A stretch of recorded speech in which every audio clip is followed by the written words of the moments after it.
Olá, eu sou o Dr. Ronaldo Novaes, cirurgião de mão, e hoje eu vou falar sobre a síndrome do túnel cubital. A síndrome do túnel do carpo é bem famosa, né? Provavelmente você já ouviu falar nela. Eu já falei nela aqui, mas a síndrome do túnel cubital tem acontecido cada vez mais frequentemente. É muito importante a gente saber diferenciar as duas, né? Então, recapitulando a síndrome do túnel do carpo, as pessoas, de forma bem simples, têm dormência principalmente nesses dedos aqui. Acorda à noite com a mão dormente, formigando. Mas eu sempre pergunto aqui na consulta quais são os dedos, e geralmente são esses aqui. Na síndrome cubital, é principalmente o dedo mínimo, tá? Geralmente metade da anelar do dedo mínimo. Por quê? Né? Qual a diferença? No túnel do carpo, fica preso o nervo mediano, que é responsável por essa parte aqui da sensibilidade na mão. Na síndrome do túnel cubital, a compressão é no cotovelo. Aqui é o túnel cubital, principalmente na região interna do cotovelo, por onde passa o nervo ulnar. Aquele quando a gente bate, o cotovelo dá aquele choque. É esse aí. Acho que todo mundo já passou por isso.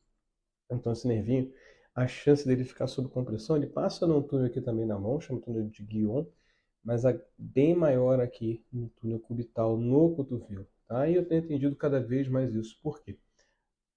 Não é todo mundo, tem pessoas que têm mais propensão a ter compressão do nervo ulnar, principalmente os que têm uma certa subluxação desse nervo, que ficam saindo aqui desse túnel e voltam, tá? Então, essas pessoas, principalmente quando associadas a atividades que ficam com o cotovelo muito dobrado, eu aqui, por exemplo, estou na posição ruim, o cotovelo muito fletido, tá? Menos de 90 graus. A gente dormindo horas assim, né, com o cotovelo dobrado. Computador, se estiver na posição ruim da ergonomia, cotovelo dobrado, muito ruim, tem que ficar com ele mais esticado, né?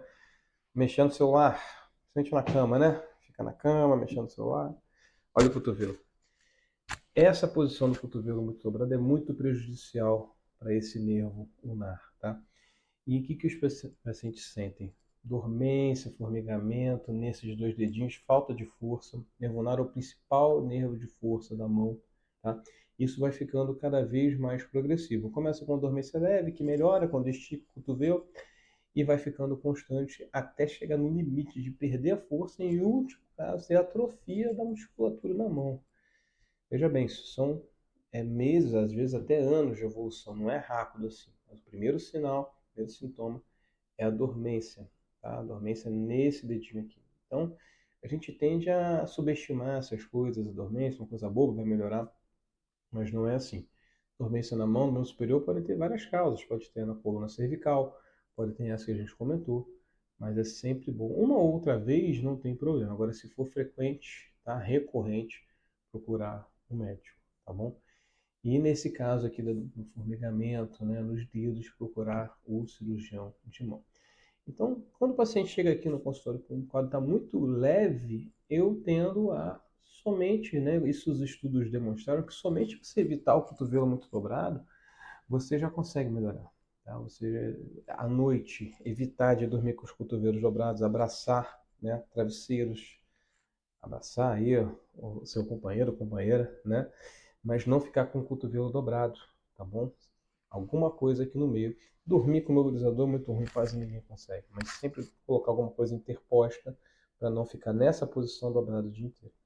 Então a diferença, né, é ficar nessa posição muito tempo. E não, por exemplo, na academia malhando, não é isso. Tá? É permanecer muito tempo com o cotovelo nessa posição. Então os estudos mostraram que só de mudar essas alterações, no computador, por exemplo, você ficar com os cotovelos mais, não é esticado, levemente fletidos, ou no celular, você evitar nessa posição, telefone, evitar ficar muito tempo assim. Hoje em dia quase ninguém mais, né? Mas as mudanças de postura geralmente resolvem a questão, tá? Existem medicações também regeneradoras de nervo e, no último caso, quando essas opções falham, existe o tratamento cirúrgico, que consiste em descomprimir esse túnel, soltar o túnel e tirar esse nervinho do túnel e trazê-lo para uma posição que ele não fique preso. Tá? Uma cirurgia que chama transposição anterior, que é uma microneurólise, né, do nervo ulnar. Mas o nervo vai dando sintomas e sinais aí no início que a gente, se prestar atenção, consegue resolver lá atrás. Então, se você sentir isso, conhece alguém que sinta isso, né? Compartilhe esse vídeo. pacientes que eu pego muito também aqui são músicos, tá? Instrumentos de corda ficam muito assim. O primeiro caso que eu vi na minha vida foi isso, tá? Um violonista que ficava com o cotovelo dobrado e começou a ter dormência nas mãos. Então, esse síndrome do túnel cubital não vamos confundir com a síndrome do túnel do carpo, tá bom? Meu nome é Ronaldo Novaes, cirurgião de mão, atendo no Rio de Janeiro, faço consultas online. Qualquer dúvida, sugestões, deixem aqui nos comentários. Nos vemos no próximo vídeo. Grande abraço.